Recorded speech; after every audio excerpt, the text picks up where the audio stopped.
she was pretty upset and what's going on. So I came back and at that point in time strangled her for a death strangle at that time. With your hands or what? No, with a cord, with a rope. And then I think at that point in time I redid Mr. Otero, put the bag over his head, went over and then took Junior. Before that, she asked me to save her son. So I actually had taken the bag off, and then I was really upset at that point in time. So basically, when Mr. Otero was down, Mrs. Otero was down, I went ahead and took Junior. I put another bag over his head and took him to the other bedroom at that time. What did you do then? Put a bag over his head. I put a cloth over his head, a T-shirt, and a bag so he couldn't tear a hole in it. And he subsequently died from that. And then when I went back, Josephine had woke back up. What did you do then? And I took her to the basement and eventually hung her. All right, you hung her in the basement? Yes, sir. All right, did you do anything else at that time? Yes, I had some sexual fantasies. But that was after she was hung. All right. What did you do then? Went through the house, kind of cleaned it up. It's called the right-hand rule. You go from room to room. Picked everything up. I think I took Mr. Otero's watch. I guess I took a radio. I forgot about that, but apparently I took a radio. Why did you take these things? I don't know. I have no idea. Just what happened then? Got the keys to the car. In fact, I had the keys, I think, earlier before that because I wanted to make sure I had a way of getting out of the house. And cleaned the house up a little bit, make sure everything's packed up, and left through the front door. And went over to their car, and then drove over to Dillon's, and left the car there. Then eventually walked back to my car. All right. Now, sir, from what you have just said, I take it that the facts you've told me apply to both counts one, all of counts 1, 2, 3, and 4. Is that correct? Yes, sir. Now, Mr. Rader. Your Honor, Yes. there's one thing that needs to be corrected on that record, and that is originally I believe he indicated 1834 Edgemore. The address was actually 803 Edgemore. All right, but I'd ask if it occurred in Central County. He indicated what had happened. I don't believe the exact address is important.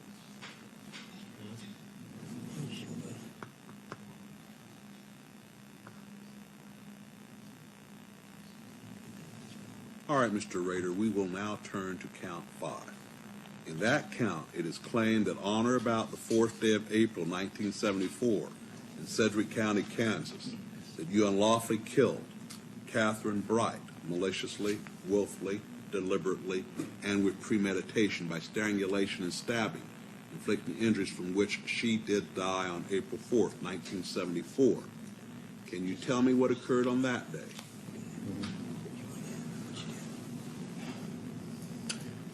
Well, I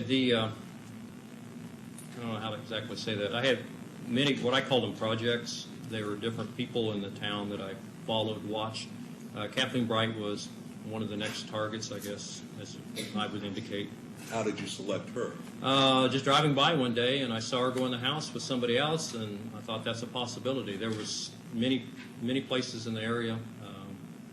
College Hill, they're all over Wichita. But anyway, it just was basically a selection process. Worked toward it. If it didn't work, I just move on to something else. But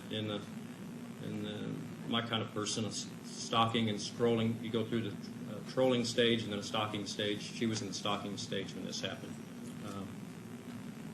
All right, sir. So you identified Catherine Bright as a potential victim. Yes, sir. What did you do here in Sedgwick County then? Pardon? What did you do then here in Sedgwick County? On this particular day, Yes. I broke into the house and waited for her to come home. How did you break into the house? Through the back door on the east side. All right, and you waited for her to come home. Where Yes, did sir. you wait? In the house there, probably close to the bedroom. I walked through the house and kind of figured out where I'd be if they came through. All right. What happened then? She and Kevin Bright came in. I wasn't expecting him to be there. And come find out, I guess they were related. that time, I approached him and told him I was wanted in California, needed some car. Basically the same thing that I told the Otteros. Kind of ease him, make him feel better, and proceeded to. I think I had him tie her up first, and then I tied him up, or vice versa. I don't remember right now. At that time. Let me ask. You indicated you had some items to tie these people with. Did you bring these items, both the Otteros and to this location? The Otteros I did. I'm not really sure on the Brights. There was some, when I was working with the police, there was some controversy on that. Probably more likely I did, but if I had brought my stuff and used my stuff, Kevin would probably be dead today. All right. I'm not bragging on that. It's just a matter of fact. It's the bonds I tied him up with, he broke them. So, and that, all right. And maybe same with Catherine. It got out of hand. All right. Now you indicated that you believe you had Kevin tie Catherine up. Mm-hmm. Tell me what happened then. Okay. I moved, after, I really can't remember, Judge, whether I had her tie him up or she tied him up. But anyway, I moved her to another bedroom, and he was already secure there by the bed. I tied his feet to the bedpost, at the bottom of the bedpost, so he couldn't run. Kind of tied her in the other bedroom, and then I came back to strangle him. And at that time, we had a fight. Were you armed with a handgun at that time also? Yes, I had a handgun. What happened when you came back? I actually had two handguns. When I started strangling, either the parent broke or he broke his bonds, and he jumped up real quick like. I pulled my gun and quickly shot him. I hit him in the head. He fell over. I could see the blood, and as far as I was concerned, I thought he was down and was out, and then went and started to strangle Catherine. And then we started fighting because bonds weren't very good, and so back and forth we fought. You and Catherine? Yeah, we fought. And I got the best of her, and I thought she was going down, and then I could hear some movement in the other room. So I went back, and Kevin, no, I thought she was going down, and I went back to the other bedroom where Kevin was at, and I tried to re-strangle him at that time, and he jumped up, and we fought, and he at that time shot me because he got the other pistol that was in my shoulder here. I had my Magnum in my shoulder, so Shoulder holster? Did you have it in a shoulder holster? Yes, and I had the Magnum in my shoulder holster. The other one was a 22. And we fought at that point in time, and I thought it was going to go off. I jammed the gun, stuck my finger in there, jammed it. And I think he thought that was the only gun I had, because once I either bit his finger or hit him or something, got away, and I used the 22 and shot him one more time. And I thought he was down for good that time. All right, so you shot him a second time. Yes, sir. What happened then? Went back to finish the job on Catherine, and she was fighting. And at that point in time, I'd been fighting her, and then I heard some. I don't know whether I was basically losing control. The strangulation wasn't working on her, and I used a knife on her. You say you used a knife on Yes. her. Yes. What did you do with the knife? I stabbed her. She said either stabbed 2 or 3 times, either here or here. Maybe 2 back here and 1 here, or maybe just 2 times back here. You were pointing to your lower back and your Yeah, underneath the ribs. and your lower abdomen. Yeah, underneath the ribs, up underneath the ribs. So after you stabbed her, what happened? Actually, I think at that point in time, well, it was a total mess because I didn't have control on it. She was bleeding. She went down. I think I just went back to check on Kevin, or at that basically same time I heard him escape. It could be one of the two. But all of a sudden the front door of the house was open and he was gone. And I tell you what I thought. I thought the police were coming at that time. I heard the door open. I thought, no, that's it. And I stepped out there, and I could see him running down the street. So I quickly cleaned up everything that I could and left. All right, now, Mr. Rader, you indicated that at the Oteros you did not have a mask on. Did you have a mask on at the Brights? No, I didn't. All right, so what happened then? I had already had the keys to the cars, and I thought I had the right key to the right car. I ran out to their car, and I think it was a pickup out there, and I tried it. It didn't work. And at that point in time, he was gone, running down the street. I thought, yeah, I'm in trouble. So I tried it. Didn't work. So I just took off, ran, and went east, and then worked back toward the WSU campus where my car was parked. All right, so you had parked your car at the Wichita State University Yes, sir, campus? on the campus, How far away was the Brights' residence? Oh, I parked, was that 13th? And let's see, they were on 13th. Was it 17th? Yeah. I was just about 1 block south of 17th where the car was. There's a park there. I parked by that park. And then I walked to 13th to the Brights' residence. So I basically ran back. All right, so you were able to get to your car and get away. Yes, sir. Now let's turn to count number 6. In that count, they claim on March 17th, 1977, in Sedgwick County, Kansas, that you unlawfully killed Shirley Vian maliciously, willfully, deliberately, and with premeditation by strangulation, inflicting injuries from which she did die on March 17th, 1977. Can you tell me what you did on that day? As before, Vian was actually on that one, she was completely random. There was actually someone across from Dillon's was a potential target. It was called Project Green, I think. I had project numbers assigned to it. And that particular day, I drove to Dillon's, parked in the parking lot, watched this particular residence, and then got out of the car and walked over to it. It's probably the police report, the address. I don't remember the address now. Knocked, nobody answered it. So I was all keyed up, so I just started going through the neighborhood. I'd been through the neighborhood before. I kind of knew a little of the layout of the neighborhood. I've been through the back alleys, knew where some certain people lived. While I was walking down Hydraulic, I met a young boy and asked him if he could ID some pictures. Kind of was a rust, I guess, or roost, as you call it, and kind of feel it out. And saw where he went, and I went to another address and knocked on the door. Nobody opened the door, so I just noticed where he went and went to that house, and we went from there. Now, you call these projects, were these sexual fantasies also? Potential hits. Yeah, in my world, that's what I call them. All right. So They're you called went, projects, hits. all right, and why did you have these potential hits? Was this to gratify some sexual interest? Or? Yes, sir. I had a lot of them, so it's just, if one didn't work out, I just moved to another one. All right. So, as I'm to understand it, then on the 17th of March, 1977, you saw this little boy go into a residence, and you tried another residence. No Sure. one was there. You tried another residence. No one was there, so you went to the residence right, with the right. little boy. Yeah, and I watched where he went. What happened then? After I tried this once residence, nobody came to the door. I went to this house where he went in, knocked on the door, and told him I was a private detective. Showed him a picture that I had just showed the boy, and asked him if they could ID the picture. And at that time, I had the gun here, and I just kind of forced myself in. I just walked in, just opened the door and walked in, and then pulled a pistol. What gun? What pistol? .357 Magnum. So you only had one gun with you this time? Yes, sir. What happened then?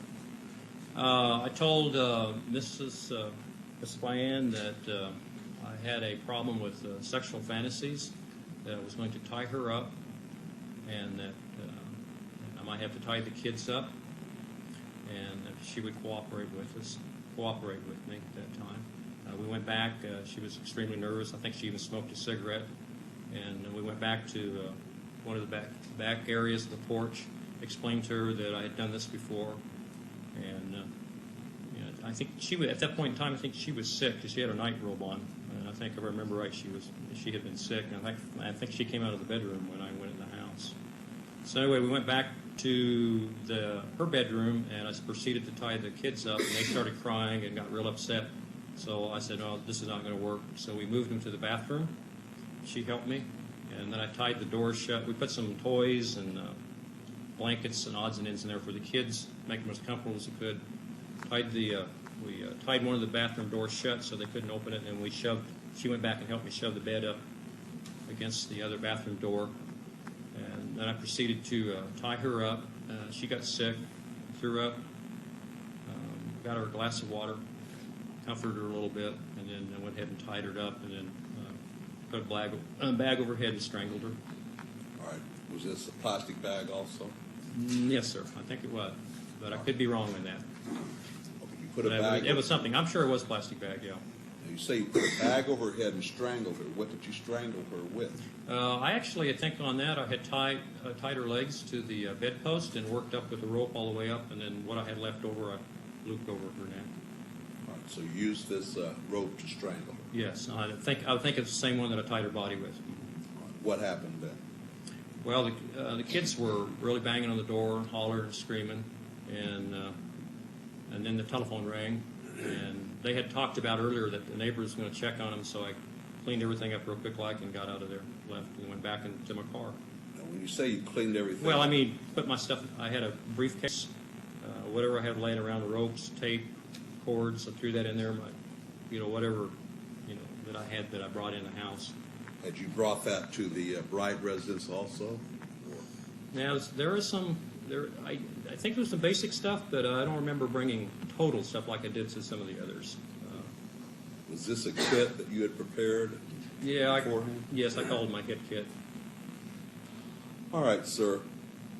You left the Bayan residence, and had you parked your vehicle near Yeah, there? and it's still in the same parking lot there, at Dillon's, at Hydraulic and what is that? Harry? Lincoln and Hydraulic. All right, in count 7, it is claimed that on the 8th day of December 1977 in Sedgwick County, Kansas, that you unlawfully killed a human being, that being Nancy Fox, maliciously, willfully, deliberately, and with premeditation by strangulation, inflicting injuries from which the said Nancy Fox did here in Sedgwick County. Nancy Fox was another one of the projects.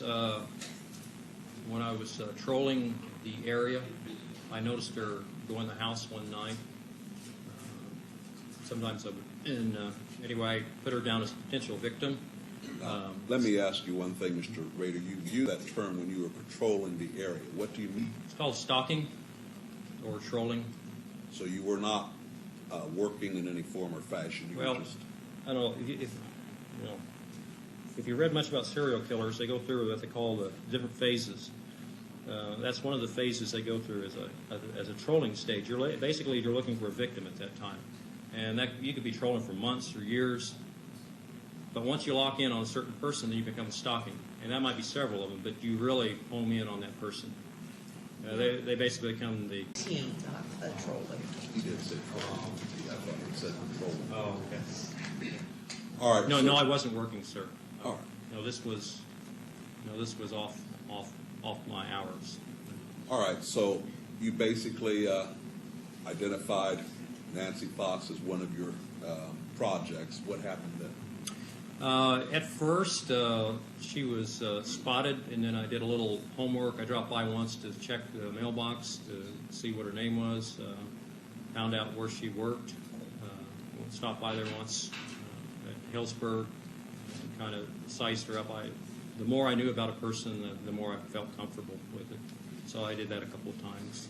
And then I just selected a night, which was this particular night, to try it, and it worked out. All right.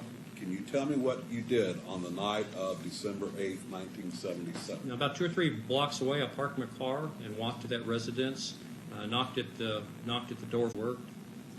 Nobody answered the door, so I went around to the back of the house, cut the phone lines. I could tell that there wasn't anybody in the north apartment. Broke in and waited for her to come home in the kitchen.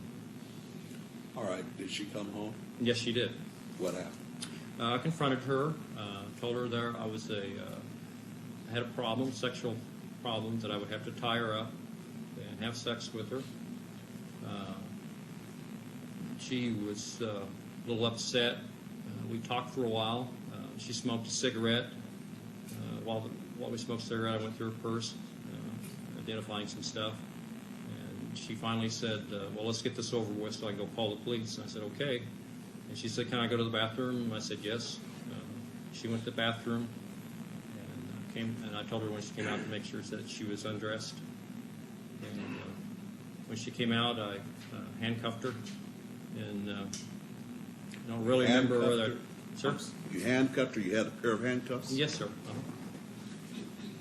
What happened then? Well, anyway, I handcuffed her, had her lay on the bed, and then I tied her feet, and then I was also undressed to a certain degree, and then I got on top of her, and then I reached over, took either her feet were tied or not tied. But anyway, I think I had a belt. I took the belt and then strangled her with a belt at that time. All right, after you had strangled her, what happened then? I tied it. She was already dead.